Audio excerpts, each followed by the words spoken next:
There's three ways really in your business to increase your revenue or collections, like top line revenue, right? So number one, you can charge more per unit.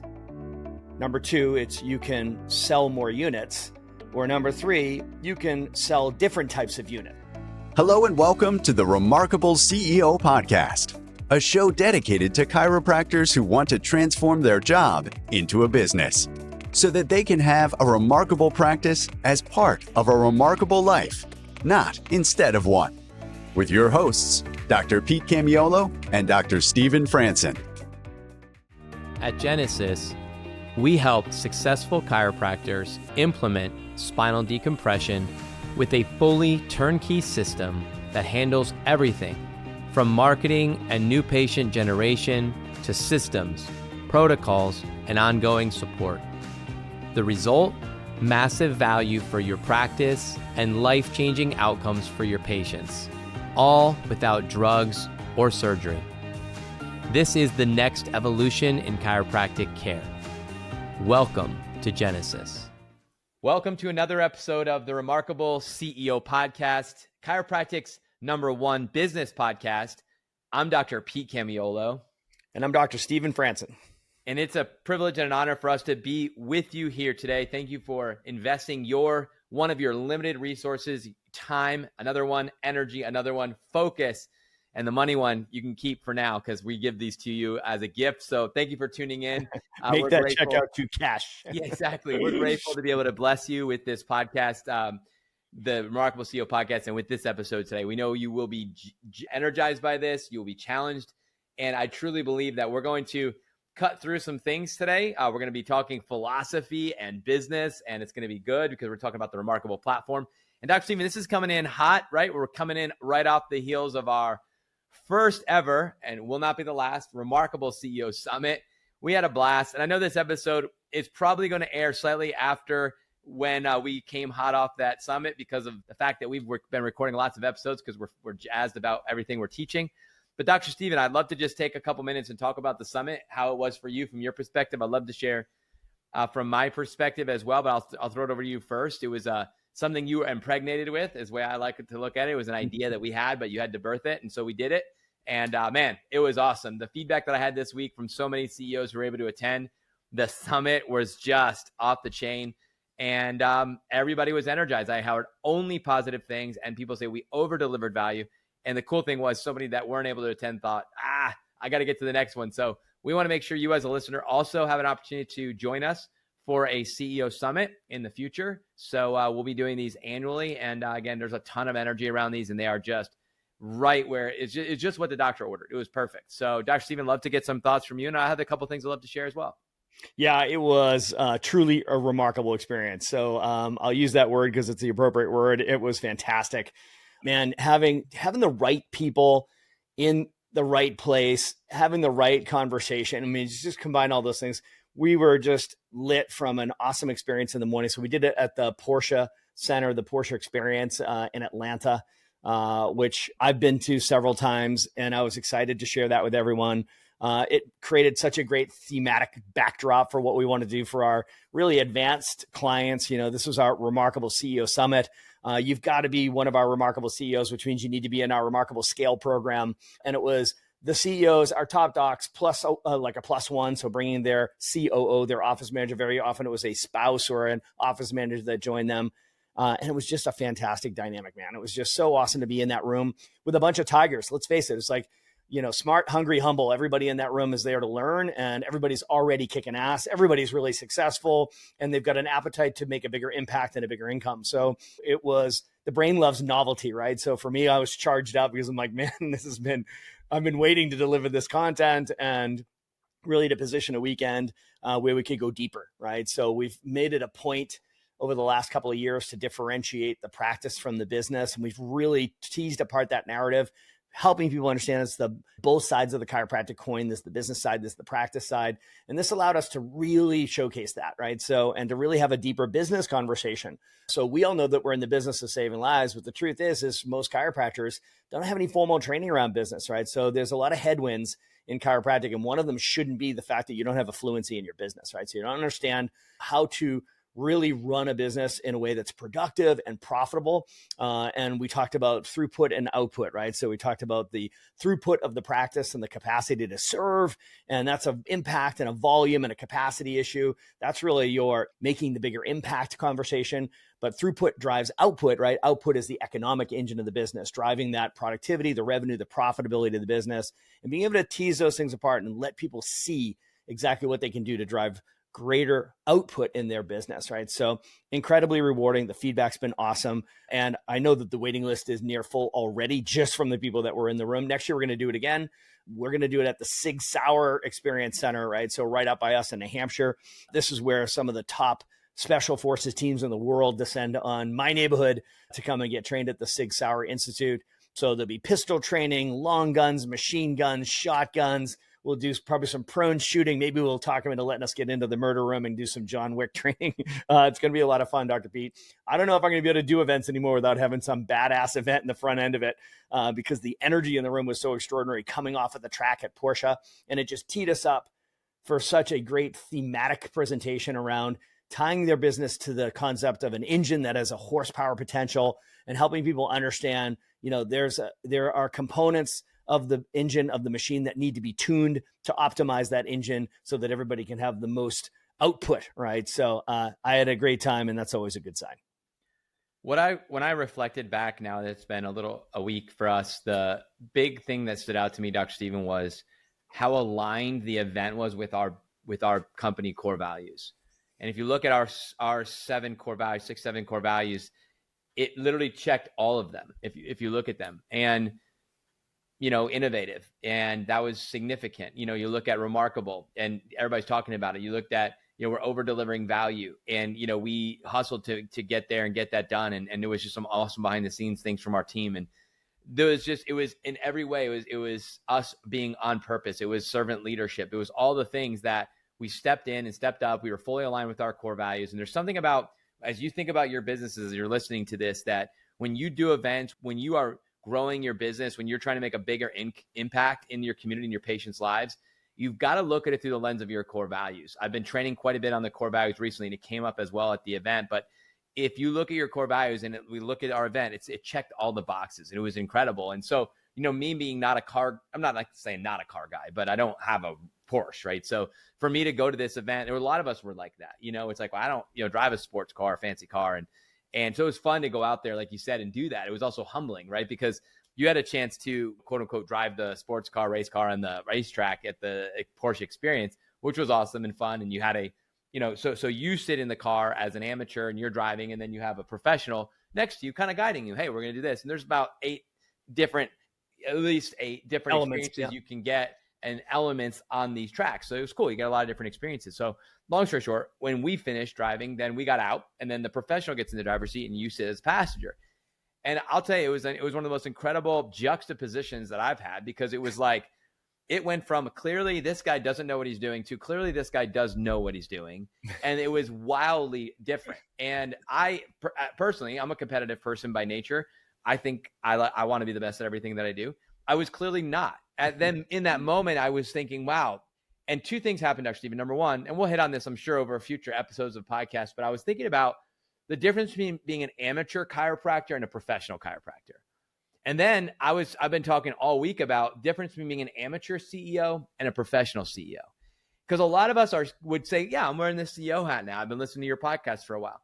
And I'm just going to go ahead and say, but you're an amateur. I promise.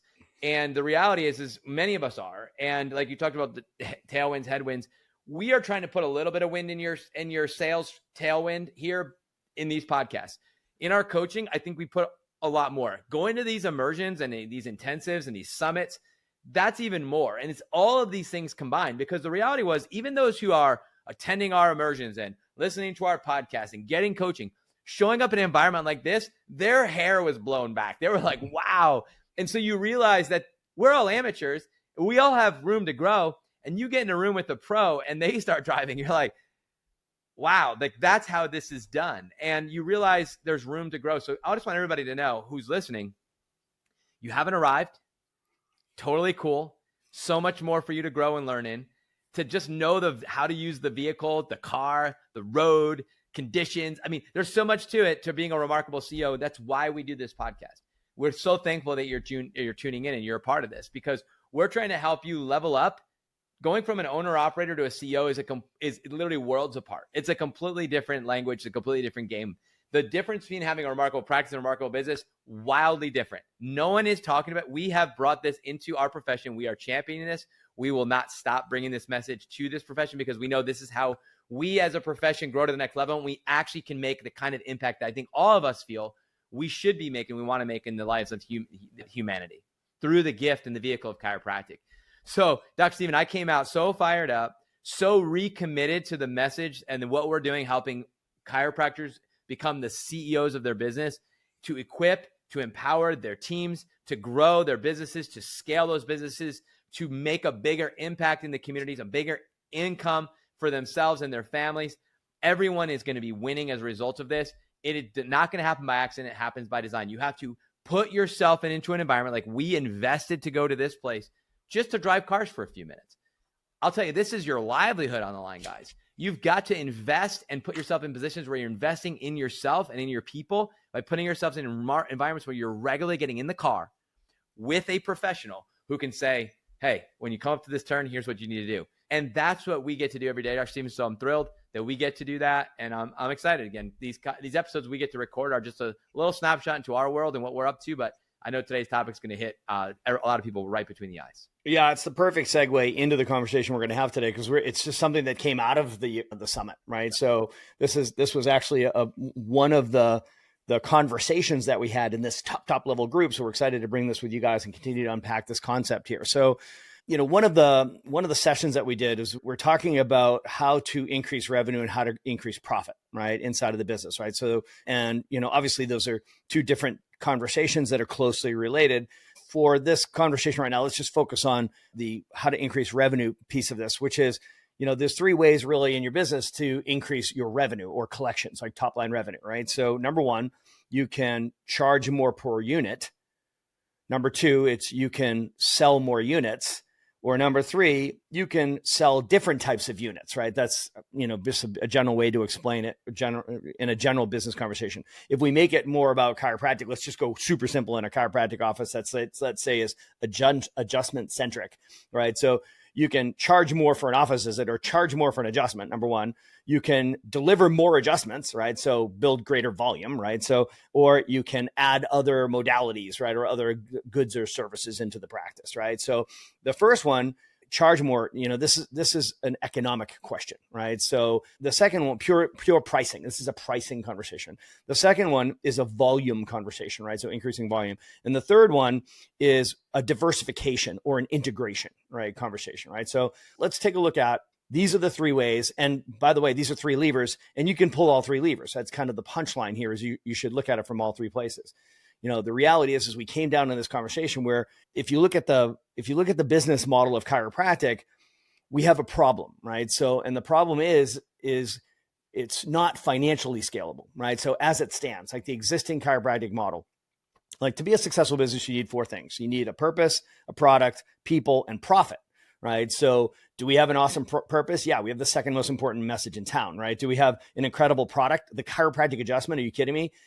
Name a better product, right? So number three, the people, chiropractic attracts the best people on the planet, right? So the fourth one is our biggest issue, which is profit. And here's what I mean by this, and stay with me on this, is understand, like, for 130 years, the chiropractic model has sounded something like this. You're a chiropractor, you're the owner, you own the practice, but you're an owner operator, right? So you are the solo doctor, the one practitioner who owns the practice, and you're also the one that takes care of the patients, right? So you can have a nice practice and make a good living, and it's a glorious role, right? So, but it's a lifestyle business, right? So it's not a real business, it's a lifestyle business. In other words, you have a job, right? So you own the practice and you are the one doctor there that's taking care of all the patients, and you probably have 2 to 3 CAs. That's pretty much a traditional classic business model. And the pricing is set up accordingly.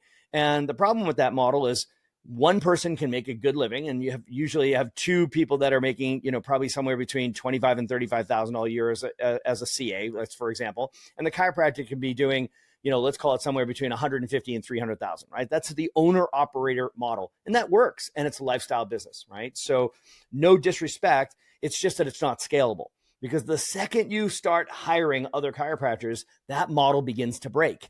And we know this because we coach all of you through this, right? So as soon as you start adding associate doctors, what ends up is you stress the economics of that business. If you just try to take that model and be like, okay, here's what we're going to do.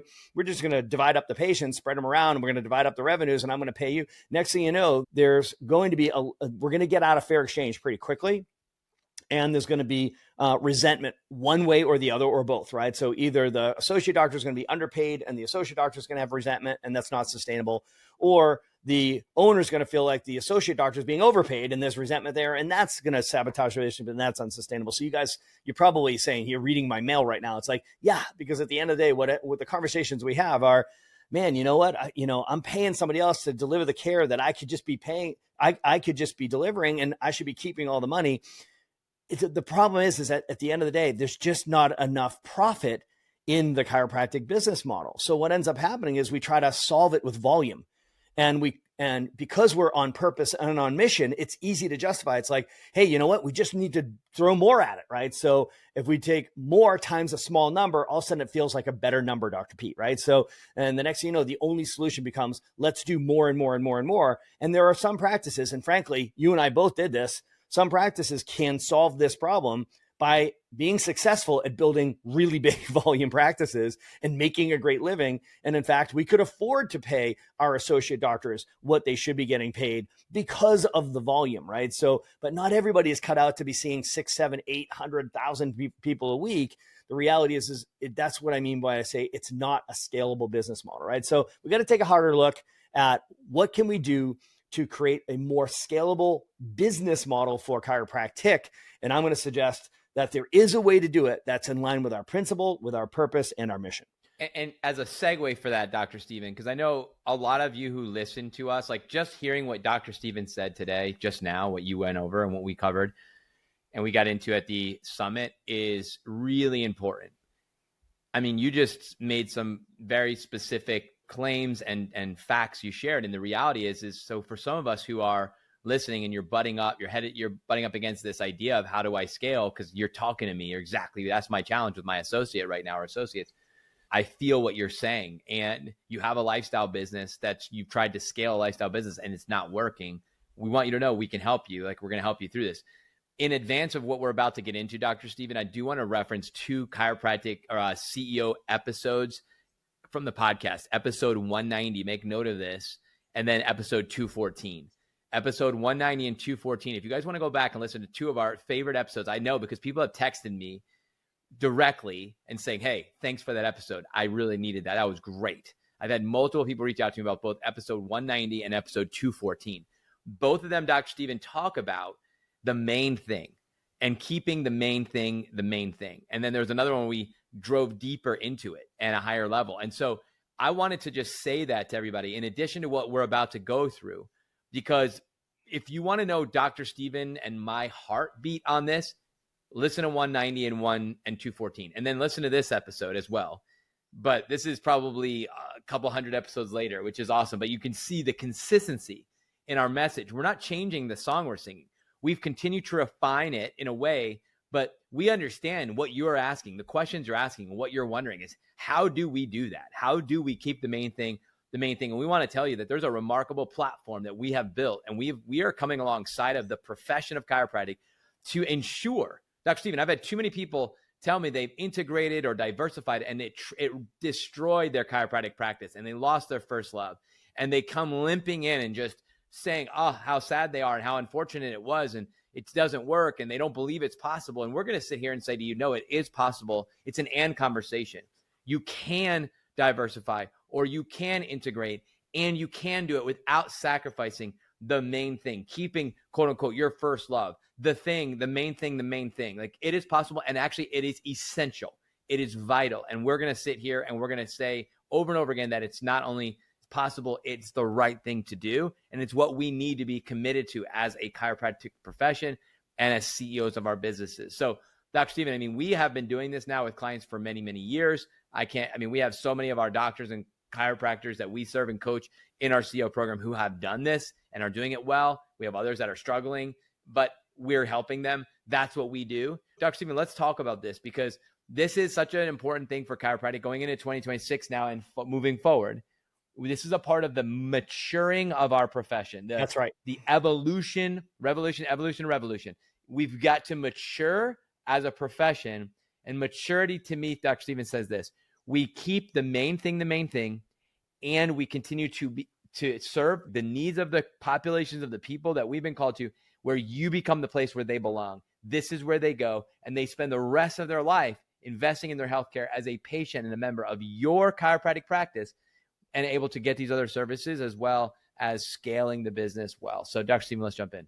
So yeah, I mean, you nailed it, Dr. Beat, when you said what ends up happening is for the more innovative and entrepreneurial chiropractors, they're like, well, I think I've raised my price point in the chiropractic here as far as I can go. And so what I need to do is I need to start adding services, and I'm going to bring in all these other elements. So next thing you know, we're bringing in laser and soft wave and shock wave, and we're bringing in weight loss and neuropathy and decompression and nutrition and supplements and massage and PT, you name it, right? So and then we start integrating. We're doing IV drips, and we're doing, maybe an MD comes in or PT comes in or nurse practitioner. Like, we're all over the place, right? So hey, let's do GLP-1s in here, right? So next thing you know, what we're doing is we're actually just looking for more revenue centers and more profit centers for the sake of bringing more revenue and profit, right? So, and I'm going to suggest that this is a nuanced concept, but it's all in the nuance, right? So it's really critically important that we understand this. It's like, let's go all the way back to that list. How do you do it? You increase price, check. We'll have conversations about that, because we need to revisit some of the sacred cows in our profession around price point and conversion rates, right? So the first one, we're going to have price point conversations throughout 2026. You can increase volume. Absolutely. You should be looking to increase your service, increase your impact, and your reach into your community. 100%. You should be increasing volume of total active patients, services delivered, right? So, and number 3, looking at how can I diversify my offering. But the key is to do this properly. And this is a nuanced situation. So what I'm going to do is I'm going to pull all the way back to the differentiator that we have in the marketplace, right? So this is a philosophical and business conversation happening at the same time. God is good, right? So there's actually a sweet spot, a nexus where these two meet, because what we have in the marketplace, in this crowded and confused marketplace, we have a message that's a simple and elegant solution. And it is our differentiator. The above, down, inside out paradigm of chiropractic is our differentiator.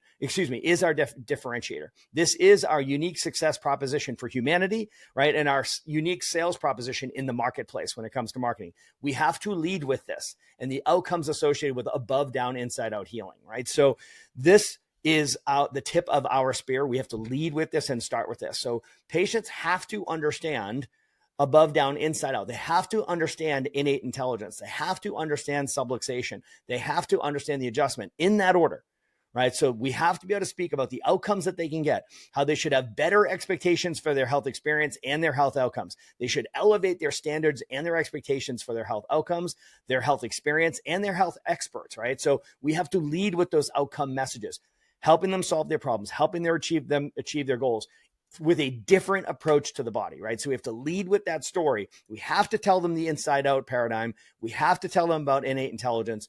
We have to therefore tell them about subluxation. And they won't appreciate subluxation if they don't understand innate intelligence, if they don't understand inside out. And they will certainly not value the adjustment if they don't understand the subluxation. So guys, these things build on each other in that order, right? So it's the inside out paradigm. It's the innate intelligence. It's the subluxation. And then it's the adjustment in that order, right? And then we get into the dirty dozen, right? Dr. Pete, it's like, what is subluxation? What does subluxation cause in the body? What causes my subluxation in the first place? And what causes it to reoccur? How do I know if I have subluxation? And what should I do if I have subluxation? You got to get those 5 in play. Now they're asking better questions. That's why it's the chiropractic adjustment. That's why they'll start with you, and that's why they will stay with you. So that becomes your platform. Right? In the business world, they call it a platform. So you bolt businesses onto a platform. The platform has to be the paradigm. It has to be the chiropractic subluxation, the adjustment, right? And regular chiropractic care over time. And it has to be priced accordingly so that people can get regular chiropractic care over time. Listen, that's why they start with you, and that's why they stay with you. In other words, why they keep coming back to your facility. That's why they're here. Now, Once you establish that that's the main thing, now you can bolt on other goods and services and position, everybody write that word down, position everything else as either something that supports the adjustment, accelerates the adjustment, or amplifies the adjustment. Everything else is about the adjustment, but you can add these things as long as they're positioned, Dr. Pete, as something that supports the effect of the adjustment, accelerates the effect of the adjustment, or amplifies the effect of the adjustment. But the main thing is to keep the main thing the main thing. So if we look at this from a philosophical perspective, it's vitalistic, it's principled, it's on purpose, right? So you're not on that slippery slope of turning your chiropractic practice into this quote unquote wellness center that has a smorgasbord or a buffet and a menu list of items that they opt in or opt out of, right? So there's a central offering, and that is the chiropractic care, and everything else supports, accelerates, or amplifies the chiropractic care. Dr. Pete, it's those additional goods and services that allows you to take a $70 collection visit average and drive it up to 80, 90, 100, and 125 by giving people the opportunities to support, accelerate, or amplify their chiropractic care and elect some of the additional goods and services, and maintaining the truth that the main thing is to keep the main thing. Dr. Stephen, as we put a bow on this, because I know that we've hit a chord, we struck a chord. We saw it at our event. We see it every day in our coaching. And I want to just speak to those who are depending on where you're at in your seasons, because I know there's doctors who are maybe launching, maybe building, scaling, maybe moving towards exit.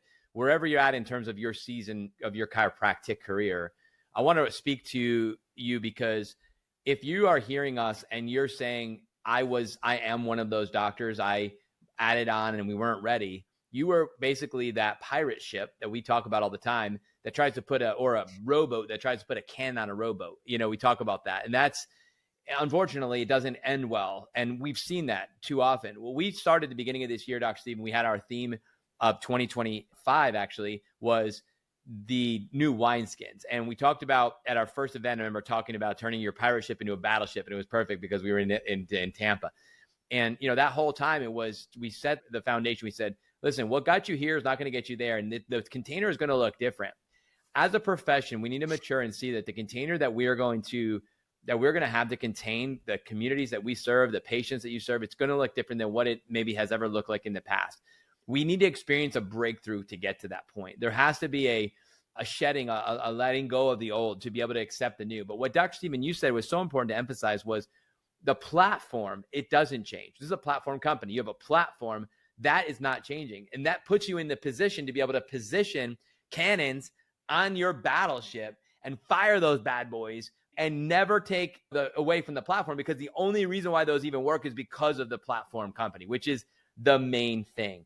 And so if this is an area where you need to grow, and this is an area you want to go as you're looking at your future in the next 1 to 3 years, because in CEOs, remember, we organize our businesses in terms of right now, next, and ultimately. As you're looking out ultimately in the next 3 to 5 years, the next 12 months, and where you're at right now in the next 90 days, and this is where you are and where you need to be, and you need help, reach out to us. Send us a message. Dr. Stephen, myself, feel free to message us directly on Instagram or Facebook. Reach directly out to us. We want to hear from you. We want to know how we can help you with this. Dr. Stephen, I know you and I regularly get messages that way. We'd love to hear from you. We want to be able to help you with this. We truly believe this is where the profession is going. We're not going to compromise or sacrifice the sacred trust that we've been entrusted with, the chiropractic message, the chiropractic adjustment, and what it means to truly be a chiropractor. That is something we're going to continue to protect. And at the same time, we're going to continue to grow and scale. Because for us to turn our jobs into businesses, Dr. Stephen, to be able to bring in more practitioners, more chiropractors, to make that bigger impact, for them to be able to make the kind of income that's going to enable them to have a remarkable life and you to have a remarkable business, the only way we're going to be able to do that successfully long-term is we got to pull these levers. So if you have more questions about this, because I know this stimulated a lot of questions, make sure you reach out to us. And we look forward to seeing you guys and talking to you more, and you continue to tune into our episodes moving forward. But until the next episode, I wish you all the best. Please stick around for more business insights from this week's bonus interview with our remarkable success partner, dedicated to helping you more successfully help more people. Enjoy. All right, guys, we are together today with someone I've known a long time in chiropractic. I always love running into him at seminars, and he happens to be the owner of the EHR system that I have used for now 15 or 16 years. So I'm grateful for all that he brings into the chiropractic ecosystem. So welcome, Dr. Brian Capra. Talk to us about who you are and your business here, ClinicMind, formerly known as Genesis. I'm giving you the stage here. Yeah. Thank you. Yeah. Great to see you as well. Thanks for having me. Yeah. And we do go a long way back. Yeah. Yes. It went like a blink, right? Totally. But a lot has happened in that time. So Genesis and ClinicMind, I know I get a lot of questions about that. Genesis and ClinicMind were really sister companies for the whole 20 years. One was more of the development company. One was more of the operation, sales, marketing. We just simply merged the two companies together. So it wasn't like some company gobbled us up or something like that. We did it so that we could actually gobble up others eventually. And we have made some acquisitions and things like that. So it's actually a really exciting time for us, for Genesis / by Clinic. It's now Genesis by Clinic. Yeah. So that we can keep the two names. You can tell our logo changed a little bit. And that's how we got here. Wow, me. As you know, I've been a chiropractor since 2002, graduated from Life in Marietta, and I snuck out of there right before the accreditation issues and got right into practice, worked in some really high volume practices, and within a couple of years, met some really interesting people that were building technology for what was a big problem at the time for me, and that was the RCM space, revenue cycle management. As many people know it, billing, insurance billing. Yes. And so it was, they had built this platform, ironically, as a project for a major billing company in California. And the project got scrapped right before it was completed. New CEO, new change in ownership, and for whatever reason. So but it was revolutionary. It was in the cloud. It leveraged artificial intelligence to optimize collections for providers. And they had nobody to test it on, and I was the guinea pig. So that's how that's how it started. I became the guinea pig, and I turned around and I said, guys, my collections went up by like 40%. And I didn't change what I was billing or anything like that, but it was technology, it was the cloud, it was AI and automated workflows and things like that made the difference. So I said, we need to partner, because I had the billing company of my coach. So it was like the best out there, and it was hard relatively. So I said, we need a partner. I know a lot of people that need this, and that's not all they need, right? First of all, it's in the cloud. Imagine 20 years ago, and artificial intelligence, not the one we think of today, but the root of AI being used in technology was 20 years ago. So that we've been using cloud and AI for 20 something years plus. And so I'm grateful for. Yeah, thank you. And so that's where we started. But I said, but there's much more to this, because what I realized is what that was doing for collections was a counterintuitive, different way to leverage technology to get better results. But it was you can use the same methodology for patient relationships and patient management and practice management. So we were integrating at the time with my current EHR at the time. And I said, if we just build these things, I can get rid of this really large bill every month and get most of what I need out of the front end of the system. And it's integrated, right? And I have to worry about asking doctors for notes when we're following up on claims, because we can go get them, right? Things like that. And of course, then compliance started to be a thing, and coding really became more prevalent. And that was just the kind of Genesis 1.0. And now we're in a whole new world right now, which is really exciting. Well, I guess that's where my next question comes for you. So I love that you're a chiropractor and you evolved into this because of needing and seeing the need for it. So now, with all that's available to us in tech, when you look at like what problems you're solving now for clinic owners and CEOs that are either unhappy with their current EHR, or maybe even still doing paper notes or something like that, or mad at their billing company, like, Talk to me about why they would look at ClinicMind Genesis and how you're solving problems for them in the current tech-driven Okay. world.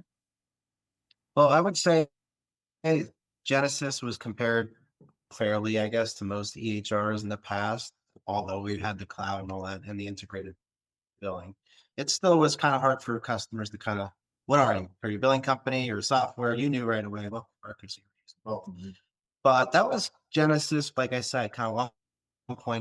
2.0 is so most doctors were getting their EHR, then they were getting something for reminders, something for payment processing, something for next thing you know, your tech stack is like, this high on 30 different things.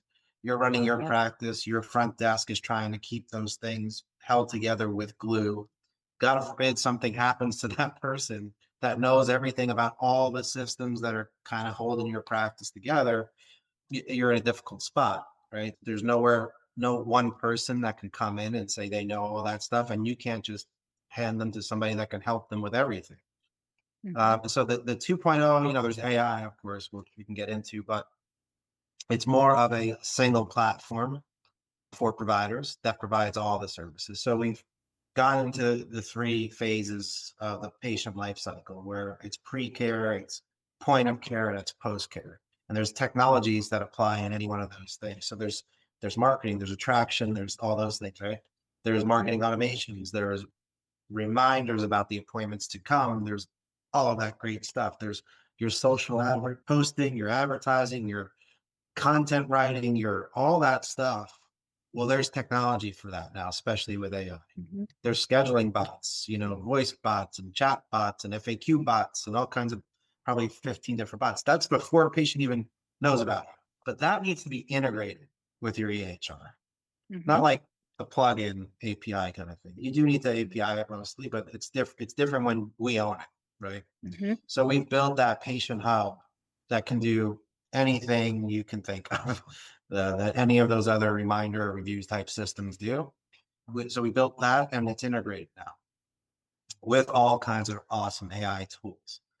And probably maybe one of the most important things, the support is unified, right? It's one company, obviously, that provides support for both parts of the patient life cycle on that technology. Okay. So you're using Genesis and you get Patient Hub, and you're using this engine to attract patients, convert them into new patients, bring them through the door, retain them, generate reviews, reactivate them, all the same engine. God forbid your key person leaves, you could take your next man or woman up and say, okay, it's one support. You have to learn these parts, but you don't have to go to 15 different companies.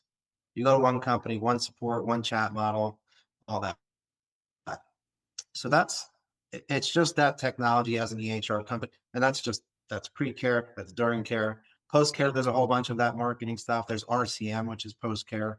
There's payment processing built in now. So it's just becoming a bigger engine.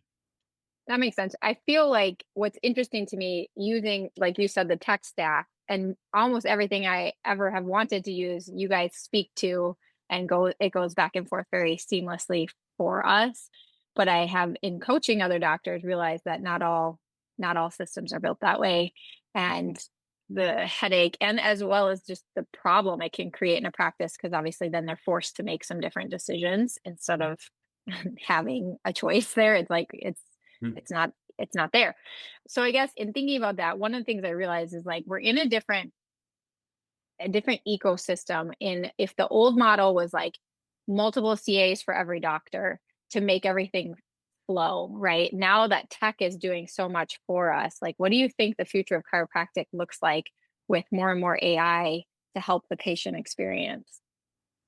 I think if you ever, I remember like Paul, was it Paul Pilzer or do you remember him at UIC? But there's been throughout history always another new technology that everybody was afraid was gonna basically put people out of work, and all it ever did was explode the economy and give people new jobs.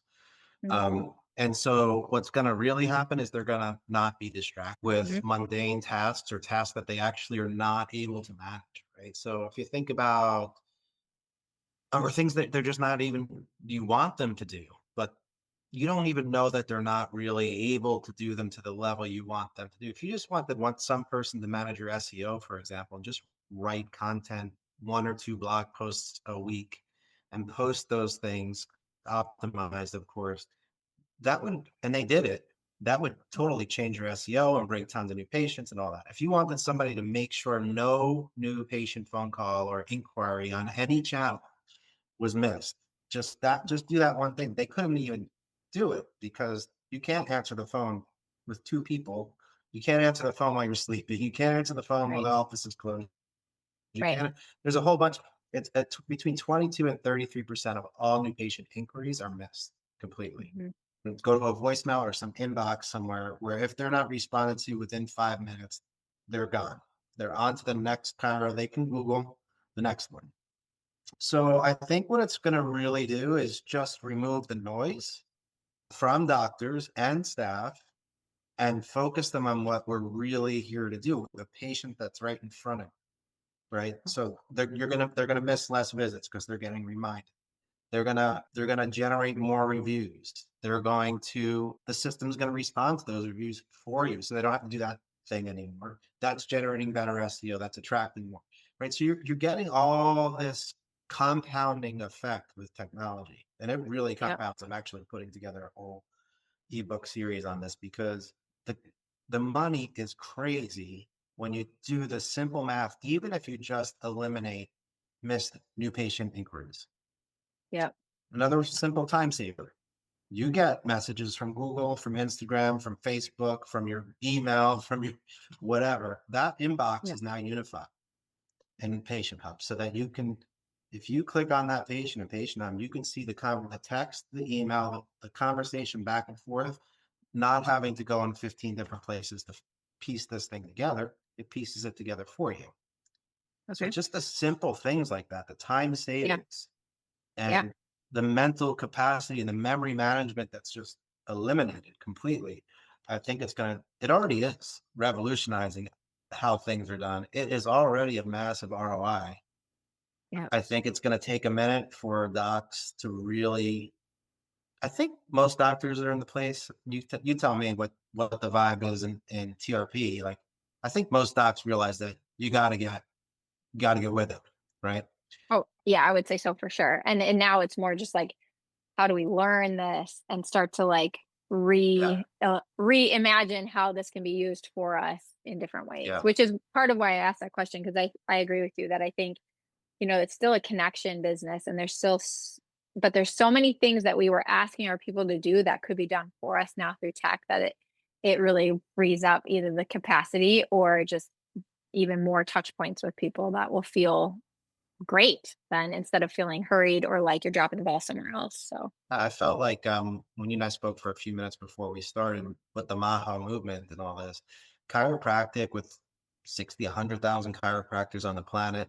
If you thought about it, if you do the math on billions and billions of people, we don't have nearly the capacity. So it's got to change. We got to have, right. I believe we got to have number one, more capacity by a lot. We got to have Hmm. more chiropractors, obviously. To get more chiropractors, we got to be more successful. Because who wants to jump into a profession where you're going to be not wealthy, Right. not have a real success path, right? So we Yep. got to do that. And we got to prove the efficacy. Part of what we're doing is using the platform and the cloud and cloud storage and data lakes for research purposes. So Yep. we are sharing data that can be de-identified data where in a huge data lake, right? So any researcher can go to the data lake, and or AI can go in the data lake, and you can plug in your requirements and you can spit out research and data like nonstop, which Yeah. chiropractic can't do relative to medicine because we're not funded by pharma and all this stuff. But this levels the playing field. Yep. So I Yep. think with the Maha movement and technology, that it's all coming together in a really Mhm. nice way for us. I love 100%. that. Yeah, that's exciting to think about. All right, so if people want a demo or they want to connect with your crew and your team and see how this could work for them, because maybe they're like listening to this and thinking, I need to get on my A game with my technology. What do they do next? Go to clinicmind.com. You can view all the different products, Genesis. We have a credentialing service. We have a whole bunch of telehealth now and all that great stuff. You can see Patient Hub, of course. And just there's always, anywhere you go, there's a place to schedule. If you ever want to talk to me, email me, drbrian@clinicmind.com. Perfect. Thanks, Dr. Brian. Thank you. Thanks for listening to this episode of the Remarkable CEO Podcast. If you like this podcast, please subscribe, share with a friend, and leave us a review. And if you'd like to connect with us personally, direct message us on Facebook, LinkedIn, or Instagram. Remember, what the world needs now is chiropractic, and what chiropractic needs now is more successful chiropractors.